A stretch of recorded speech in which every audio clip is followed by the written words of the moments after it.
it's been a horrifically low-scoring week. I know your answers, both of you, because I've spoken to you about it before.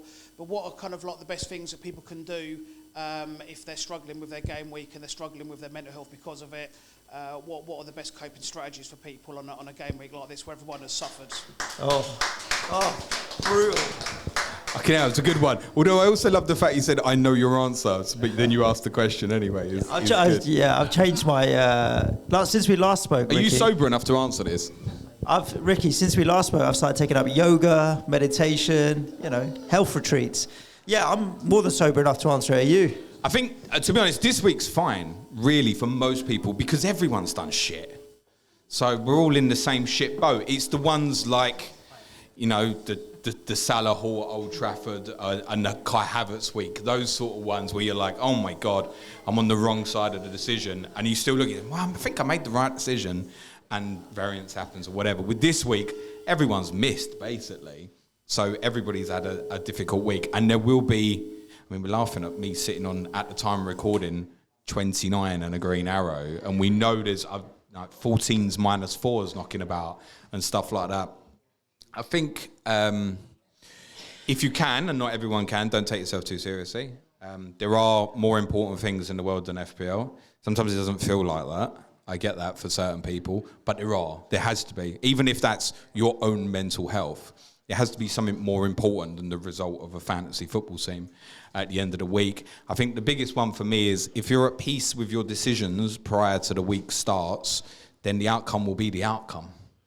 And you're not sucked into the problem afterwards of, I've got the bad beat because Salah got a hat-trick and Havertz blanked as the example. If you can look at it, be happy with this. I know not everybody can do that, but if you just accept that the outcome, you have no impact. None of us control how many goals Mo Salah scores against Luton or Erling Haaland scores against Bournemouth. And the quicker you can accept that and know you've made a decision based on projections or predictions or models or whatever you use, then I think dealing with the consequences does become easier. And I know that for many people that's easier said than done. If you generally are struggling, I say what I always say, my DMs are open not for people to send me screenshots of their FPL teams. It's if people generally want to come to say, Joe, I've had a bad beat, and not be embarrassed about it. It is okay to think, shit, I had a bad week and that's impacted me. And even ask questions, I shouldn't be bothered. But some people are. And then generally, that's it. Slide in my DMs or other people's and be honest about it. Because if it's impacting you that much, it's important enough that it is bothering you. So talk about it. I'm interested in the number of decisions you make in a week in FPL is like 3 or 4 decisions maybe. You got to make a decision on who to captain. Who did you captain this week, Ricky? I think Haaland.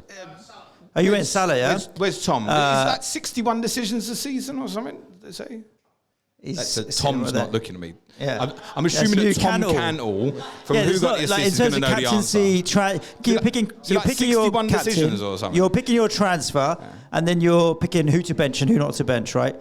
If you could see all of the scores from the week before you had to make those choices, but you couldn't see who scored the goals and who got the assists. You couldn't see those two things, but you could just see the scores. If you saw 6-1 City this week, you'd captain Haaland, right? And you'd probably buy another City attacker. But I like to kind of look at it as, what James said with the decision-making process. A lot of people use football and FPL as an escape from life, and it's their kind of safe place or where they go to get escapism when other stuff is shit and that kind of thing. But then, by the same token, you're asking the question when it affects your mood and is negative, right? The one thing I always think about with West Ham, because they can affect my mood all the time, is like it's not my I don't own the club. It's not my result, right? So I'm not the owner of the football club. I'm not the one that putting money in. I'm not the one making any money when they make it in profit or spending any money when they buy shit players. I'm not on the pitch. I'm not the manager making the decisions. Like what other than that, you say it all the time. You're a client reference number, not a fan. Like we don't get treated like supporters anymore. We get treated like cash machines. So why should I get upset about them when they don't really care about me? Like it's not my club.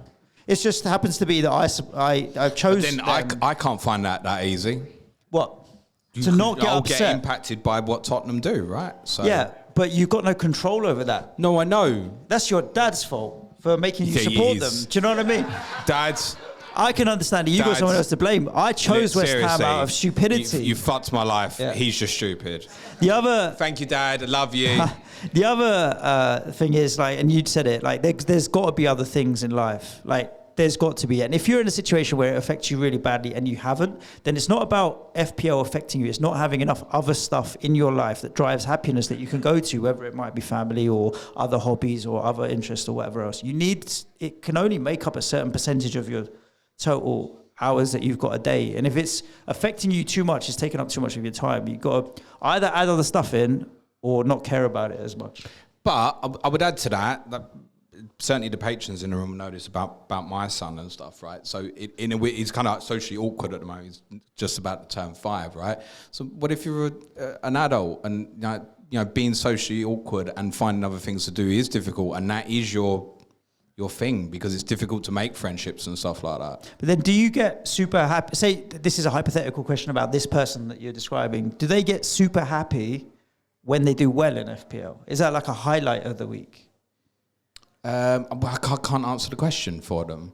But I always think as well... You can't have the highs without the lows, right? I could not have that high of winning the Conference League and that be as high as it is without a low of losing Burnley on a snowy night in the middle of the piss, week. But generally speaking, like if, say, Tottenham did win the league, right? Generally, probably not, sweetheart, but be humble about it. No, I would try for a couple of days, but then afterwards, it's like, you obviously celebrate, of course you do. But try and be humble about it, because, you know, like that, it will turn to shit again. Yeah. So, to relate that to FPL... You need lows and highs. Without highs, you can't have lows. Enjoy the highs, understand the lows, but find a medium. I always use my dad. Sorry, Dad. Hi, Dad. I use him the reference, right? When we do it, at the moment, he thinks we're the best team in the world, right? When we start losing games, we're shit. We're terrible, right? There's no coming back. So... yeah, if you can find an in-between where you don't get impacted by the swings so bad, like if you can, so, just use your Arsenal reference, right? You know why the game went against you, right? In your opinion, you think it's basically down to a refereeing decision. I think the refereeing decision was poor. I also don't think we were decisive enough in attack to win the game. Good answer. So the answer, for the benefit of those on the audio or couldn't hear that, was, yeah, okay, down to a refereeing decision, but also Arsenal could do better offensively.